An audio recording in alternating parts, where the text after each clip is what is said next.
नमस्कार दोस्तों, मैं अर्जुन आपका स्वागत करता हूँ हिस्ट्री बाय अर्जुन के यूट्यूब चैनल में। दोस्तों आज की हमारी क्लास है जैन धर्म के बारे में। दोस्तों आज की हमारी क्लास है जैन धर्म के बारे में। तो दोस्तों वीडियो को अंत तक जरूर देखना ताकि सभी क्वेश्चन जो आपको आसानी से याद हो जाएं। साथ ही दोस्तों अगर आप हमारे चैनल पर पहली बार आएँ तो हमारे चैनल को भी सब्सक्राइब कर लीजिएगा, साथ ही बेल आइकन को प्रेस कर लीजिएगा ताकि हमारे आने वाले वीडियो का नोटिफिकेशन आप तक पहुँचता रहे। तो चलिए दोस्तों वीडियो को स्टार्ट करते हैं। आज की हमारी क्लास है जैन धर्म के बारे में। तो जैन धर्म में जो है 24 तीर्थंकरों के बारे में जो है बताया गया, यानी जैन धर्म में जो है 24 तीर्थंकर हुए हैं। यह कल्पसूत्र पुस्तक में जो है लिखा हुआ है। यह किसने लिखी थी? भद्रबाहु ने। याद रखेंगे, कल्पसूत्र पुस्तक किसने लिखी थी दोस्तों? भद्रबाहु ने जो है लिखी थी। जैन धर्म सिंधु घाटी सभ्यता के समकालीन था। दोस्तों जैन धर्म जो है सिंधु घाटी सभ्यता के समकालीन का था। याद रखेंगे।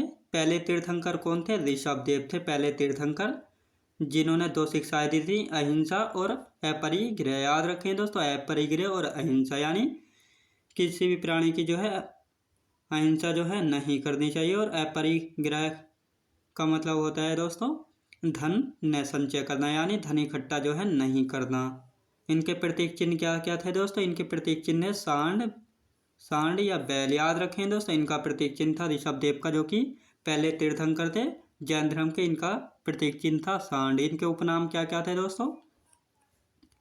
केसरिया देव या आदिनाथ। तो इनके उपनाम थे केसरिया देव या आदिनाथ। इनका जो है ऋग्वेद में वर्णन मिलता है। याद रखें दोस्तों, केसरिया देव और आदिनाथ का वर्णन जो है ऋग्वेद में जो है मिलता है।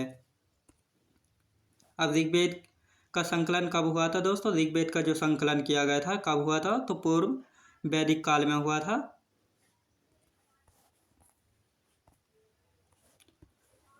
ऋषभदेव के 2 पुत्र थे, भरत और महाबली या बाहुबली। इनकी मूर्ति जो है श्रावण बेलगोला जो कर्नाटक में जो है किसने बनवाई थी? चामुंडा राय ने जो है बनवाया था, जो कि वहाँ का स्थानीय शासक था। याद रखें दोस्तों, ऋषभदेव जो कि जैन धर्म के प्रथम यानी पहले तीर्थंकर थे। इनके 2 पुत्र थे, भरत और महाबली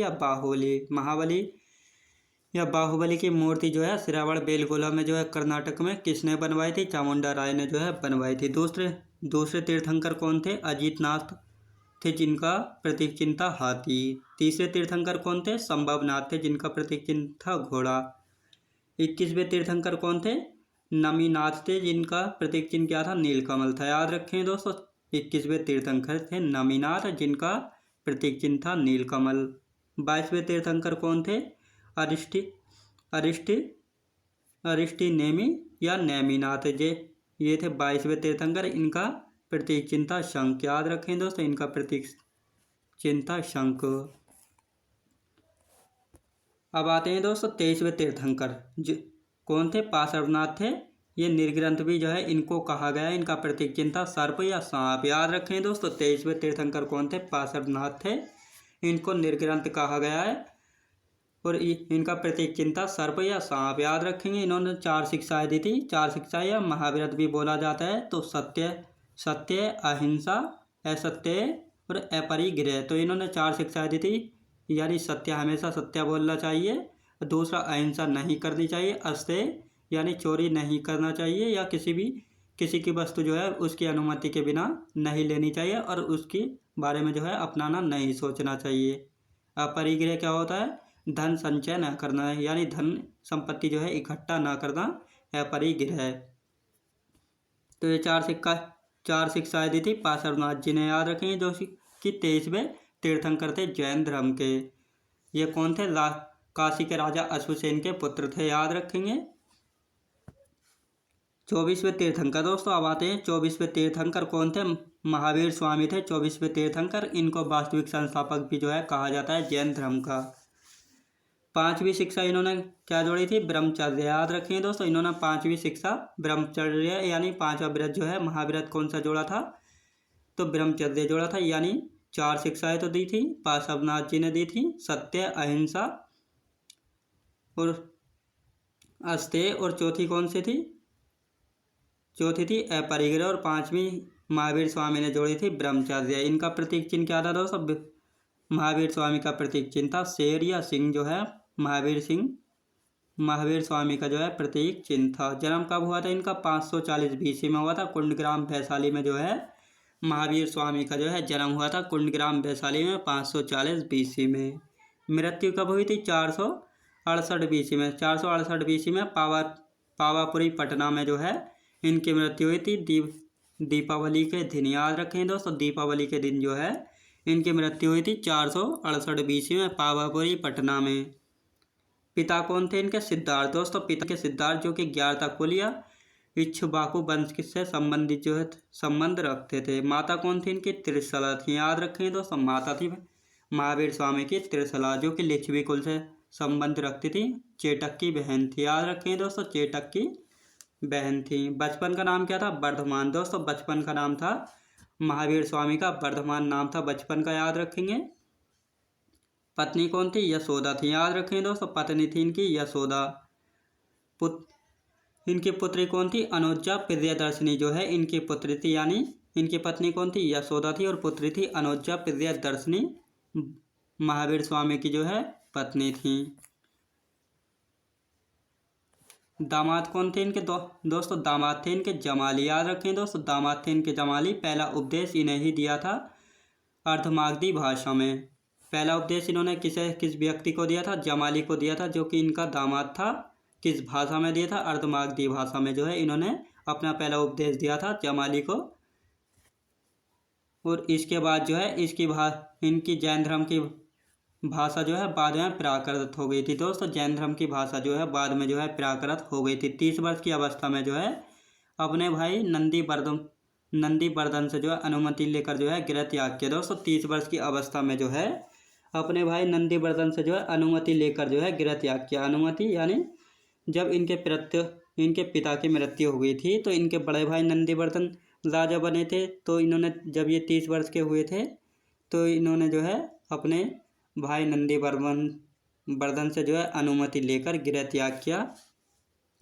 पहले 6 वर्ष जो है अपने मित्र मखली घोषाल के साथ जो है रहे थे, यानी जब इन्होंने घर त्याग किया 30 वर्ष की उम्र में, और उसके बाद जो है पहले 6 वर्ष जो है अपने मित्र मखली घोषाल के साथ रहे थे, जो कि मखली घोषाल कौन थे? आजीवक संप्रदाय के प्रतिपादक थे। और इसके बाद जो है 12 वर्ष तप किया। याद रखिए दोस्तों, 12 वर्ष जो है आजीवक मखली घोषाल के साथ रहे थे पहले 6 वर्ष, और इसके बाद जो है 12 वर्ष जो है इन्होंने तप यानी तपस्या की। पहला वर्ष जो है अशोक वृक्ष के नीचे स्वर्ण बालूका नदी के किनारे पर किया था। पहला वर्ष यानी शुरुआत में जो है पहले वर्ष कहाँ थे? अशोक वृक्ष के नीचे थे, स्वर्ण बालूका नदी के तट पर। इसके बाद अंतिम 11 वर्ष जो है साल वृक्ष के नीचे रिजुपालिका नदी के तट पर, यानी ये कहाँ पर? तो ये दोनों जो है बिहार में है। रिजुपालिका के तट पर जो है 11 वर्ष तक जो है कठोर तपस्या की थी, और वहीं पर जो है इनको जो है ज्ञान की प्राप्ति हुई थी। जिजिकिया जराम्बिक गांव में इनको जो है ज्ञान की प्राप्ति हुई थी। ज्ञान प्राप्त होने के बाद महावीर स्वामी को जो है कैवलिन, जिन और निर्ग्रंथ कहलाए। दोस्तों ज्ञान प्राप्त करने के बाद जो है महावीर स्वामी कैवलिन, जिन और निर्ग्रंथ कहलाए। जब महावीर स्वामी को जो है ज्ञान प्राप्त हो गए तो इन्होंने अपना पहला उपदेश जो है राजगृह में दिया था अर्धमागधी भाषा में। याद रखिए दोस्तों, कहाँ पर दिया था? राजगृह में दिया था। और पूछा जाए सबसे पहले किस व्यक्ति को दिया था, तो जमाली को दिया था, जो कि इनके दामाद थे। अर्धमागधी भाषा में दिया था कैवलिन। दोस्तों कैवलिन क्या होता है? आत्मा और शरीर के बीच के अंतर को समझने वाला जो है होता है कैवलिन। जिन का मतलब क्या होता है? खुद की इच्छाओं पर विजय पाने वाला, यानी जो अपनी इच्छाओं पर जो है पूर्ण रूप से विजय पा ले, यानी अपने ऊपर जो है पूर्ण रूप से कंट्रोल कर ले, उसको जो है जिन कहा जाता है। निर्ग्रंथ यानी सांसारिक बंधन से मुक्त हो जाए, यानी माता पिता या पुत्र स्त्री या सभी से जो है छुटकारा, यानी सभी से बिल्कुल रिश्तों से मुक्त हो जाए, बंधन मुक्त हो जाए, तो उसी को जो है निर्ग्रंथ जो है कहा गया है। और ज्ञान प्राप्ति के बाद जो है ज्ञान प्राप्ति ने किस दिन हुई थी? वैशाख दशमी के दिन जो है इनको ज्ञान प्राप्ति जो हुई थी। दोस्तों महावीर स्वामी को जो है ज्ञान प्राप्ति कब हुई थी? वैशाख दशमी के दिन हुई थी। इनको निर्ग्रंथ या निर्ग्रंथ भी कहलाए थे, जिन भी कहलाए थे, और कैवलिन भी जो है कहलाए थे। जैन धर्म के त्रिरत्न। दोस्तों जैन धर्म में जो है त्रिरत्न थे, सम्यक दर्शन, सम्यक ज्ञान और सम्यक आचरण। तो त्रिरत्न कौन कौन से थे दोस्तों जैन धर्म में? सम्यक दर्शन, सम्यक ज्ञान और सम्यक आचरण। तो ये त्रिरत्न थे जैन धर्म के। जैन संगीतियाँ दोस्तों, जैन संगीतियाँ तो जैन संगीतियाँ हुई थी जैन धर्म में। पहली संगीति कब हुई थी? 320 में हुई थी, पाटलिपुत्र में हुई थी। और इसके अध्यक्ष कौन थे? स्थूलभद्र जो है इसके अध्यक्ष थे। दूसरी जैन संगीति हुई थी 512 AD में हुई थी, वल्लभी गुजरात में हुई थी। देवहार्दी क्षमा श्रावण जो है इसके अध्यक्ष थे। याद रखें दोस्तों, जैन धर्म में जो है 2 संगीतियाँ हुई थी। पहली हुई थी 320 में, पाटलिपुत्र में हुई थी, अध्यक्ष थे स्थूलभद्र।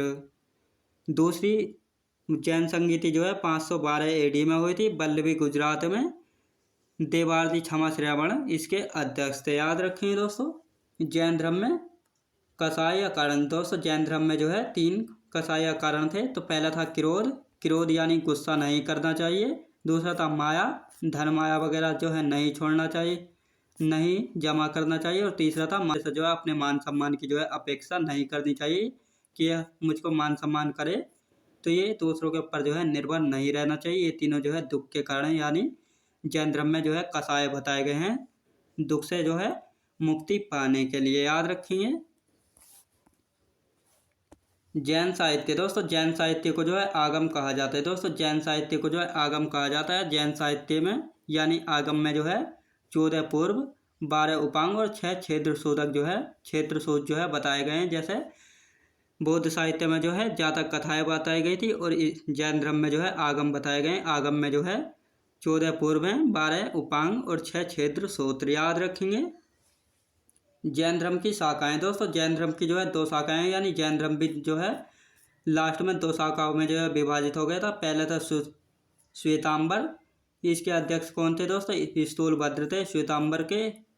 श्वेतांबर वाले लोग जो है दोस्तों सफ़ेद वस्त्र जो है पहनते थे और उत्तर भारत में रहते थे। यानी ये हो गया भारत, ये हो गया हमारा दक्षिण और ये हो गया हमारा नॉर्थ। तो जैन शाखा के श्वेतांबर वाले शाखा के लोग जो है ये यहाँ रहते थे नॉर्थ में, और उत्तर भारत में रहने वाले जो है कहाँ रहते थे? दक्षिण भारत वाले ये रहते थे नॉर्थ में, रहते थे दक्षिण में। याद रखेंगे। दक्षिण भारत में जो है श्वेतांबर शाखा का प्रचार किसने किया था? तो सुहस्तिन ने जो है दक्षिण भारत में जो है श्वेतांबर शाखा का जो है प्रचार किया था। नंबर तो शाखा आती है दिगंबर। दिगंबर के अध्यक्ष कौन थे? भद्रबाहु थे दिगंबर के अध्यक्ष। ये नगन, बिल्कुल नगन रहते थे जो दक्षिण भारत में जो है चले गए थे। यानी यह भी जो है पहले नॉर्थ भारत में रहते थे, लेकिन जब नॉर्थ भारत में जो है अकाल यानी सूखा पड़ा था तो उसके बाद जो है भद्रबाहु इनको जो है दक्षिण भारत में जो है लेकर जो है चले गए थे। लेकिन दक्षिण भारत में जो है श्वेतांबर शाखा का जो है प्रचार किसने किया था? तो सुहस्तिन ने जो है किया था। याद रखेंगे। जैन संघ दोस्तों, जैन संघ में जो है 11 गणधर हुए थे। याद रखें दोस्तों, जैन संघ में जो है 11 गणधर थे। महावीर स्वामी की मृत्यु के समय जो है अध्यक्ष कौन थे? इंद्रभूति जो है महावीर स्वामी की मृत्यु के समय जो है अध्यक्ष थे। अगले अध्यक्ष कौन थे? सुधर्मन थे। याद रखें दोस्तों, अगले अध्यक्ष जो है सुधर्मन थे। जैन भिक्षुणी संघ की अध्यक्षा कौन थी? चंदना। याद रखें दोस्तों, जैन भिक्षुणी संघ की अध्यक्षा कौन थी? तो चंदना थी जैन भिक्षुणी संघ की अध्यक्षा। जैन सिद्धांत। अब आते हैं दोस्तों जैन सिद्धांत जो है ज्ञान मीमांसा की 2 शाखाएं। जैन सिद्धांत में ज्ञान मीमांसा की भी जो है 2 शाखाएं हैं, अनेकांतवाद और ईश्यायवाद। अनेकांतवाद में जो है दोस्तों प्रत्येक जीव या वस्तु में जो है अनेक गुण होते हैं। यानी अनेकांतवाद में जो है कहा गया है प्रत्येक जीव या वस्तु में जो है अनेक गुण होते हैं। और ईश्यायवाद में जो है अनेक गुणों को जो है केवली नहीं जान सकते। यानी अनेक गुणों को जो है केवली नहीं जानते। यानी जो संपूर्ण ज्ञान जो है प्राप्त कर चुका हो उसको ही जो है केवलिनी जो है कहा गया है। यानी महावीर स्वामी के बारे में बताया गया है अनेक गुणों को जो है केवलिनी जो है जान सकते हैं। नास्तिक और आस्तिक। तो नास्तिक और आस्तिक दोस्तों क्या है? नास्तिक लोग वे होते हैं जो वेदों को अप्रमाणिक मानते हैं और आजीवक संप्रदाय से संबंधित है। याद रखें दोस्तों, नास्तिक में वे आते हैं जो वेदों को जो है अप्रमाणिक मानते हैं, यानी इनको जो है सही जो है नहीं मानते। और आस्तिक में दोस्तों वेदों को जो है प्रमाणित माने हैं, जिसमें जो है 6 षड दर्शन जो है बताए गए हैं।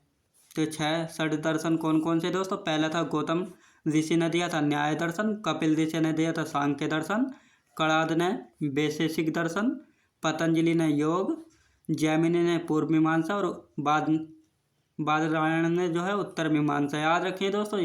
तो ये आस्तिक में जो है 6 षड दर्शन जो है दिए हैं, याद रखेंगे। अब आते हैं दोस्तों बौद्ध धर्म और जैन धर्म। तो कौन कौन से शासक थे जिन्होंने जो है जैन धर्म और बौद्ध धर्म अपनाया था? हर्षवर्धन ने दोस्तों जैन बौद्ध धर्म के अनुयायी थे। कनिष्क ये भी बौद्ध धर्म के अनुयायी थे। बिंबिसार बौद्ध धर्म के अनुयायी थे। अशोक बौद्ध धर्म के अनुयायी थे। प्रसेनजीत दोस्तों प्रसेनजीत जो है ये भी बौद्ध धर्म के अनुयायी थे। उदयन ये भी बौद्ध धर्म के अनुयायी थे। और गोपाल जो कि पाल वंश के थे ये भी जो है बौद्ध धर्म के अनुयायी थे। जैन धर्म के अनुयायी कौन थे? खारवेल, अजातशत्रु, अमोघवर्ष, चंद्रगुप्त मौर्य, उदयन और संप्रीति। ये जो है ये 6 जो हैं जैन धर्म के अनुयायी थे। याद रखिए दोस्तों। बौद्ध धर्म के अनुयायी कौन कौन थे? हर्षवर्धन, कनिष्क, बिंबिसार, अशोक, प्रसेनजीत, उदयन और गोपाल। जैन धर्म के अनुयायी खारवेल, अजातशत्रु, अमोघवर्ष, चंद्रगुप्त मौर्य, उदयन और संप्रीति। तो दोस्तों मैं उम्मीद करता हूँ आपको वीडियो क्वालिटी कंटेंट वगैरह सभी कुछ आपको पसंद आया होगा। पसंद आया तो लाइक से और सब्सक्राइब करना बिल्कुल भी ना भूलें। इसी दोस्तों अगर आप हमारे चैनल पर पहली बार आएँ तो हमारे चैनल को भी सब्सक्राइब कर लीजिएगा, साथ ही बेल आइकन को प्रेस कर लीजिएगा ताकि हमारे आने वाले वीडियो का नोटिफिकेशन आप तक पहुँचता रहे। चलिए दोस्तों मिलते हैं नेक्स्ट वीडियोज़ में।